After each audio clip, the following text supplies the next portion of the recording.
મેરા ભારત મહાન સૂત્રો બોલી બોલીને આપણે ગામ ગજવીએ છીએ, દેશ ગજવીએ છીએ, દુનિયા ગજવીએ છીએ અને અહીં ઘૂંટણે પડી ગઈએ છીએ. પાકિસ્તાન સામે ક્રિકેટ રમવા માટે રાજી થઈ ગઈએ છીએ. અરે ફટ છે એવી મેચોને ના રમ્યા તો આઈસીસી જેવી સંસ્થાઓ આપણી દયા ઉપર જીવે છે. આપણે એની દયા ઉપર જીવતા નથી. ભલે ઇન્ટરનેશનલ ક્રિકેટ હોય ને આઈસીસીમાં તો આપણા જય શાહ બેઠા છે, પછી કોઈ ચિંતાનું કારણ નથી. અને કમસે કમ જય શાહ અવાજ ઉઠાવશે. અમિત શાહના પુત્ર છે એવો વિશ્વાસ હતો, પરંતુ ક્યાંક જય શાહનો અવાજ દબાઈ દેવામાં આવ્યો હતો અથવા તો બહુમતી અવાજની સામે એ લાચાર બની ગયો હોય એવું બની શકે.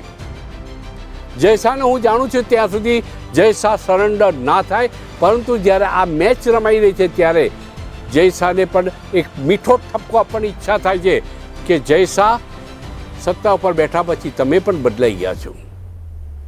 તમે પણ દેશ પ્રેમ ને દેશની જનતાને તમે આટલી સરળતાથી તમે બાજુ પર નહીં મૂકી શકો. તમારા નસોમાં વહેતું ખૂન અમિત શાહનું છે, એ ગરમ થઈ જવું જોઈએ હું જાણું છું, પરંતુ કમનસીબે પાકિસ્તાન સામે મેચ રમવા માટે આપણે બહુ સરળતાથી સહજતાથી આપણે તૈયાર થઈ ગયા છીએ.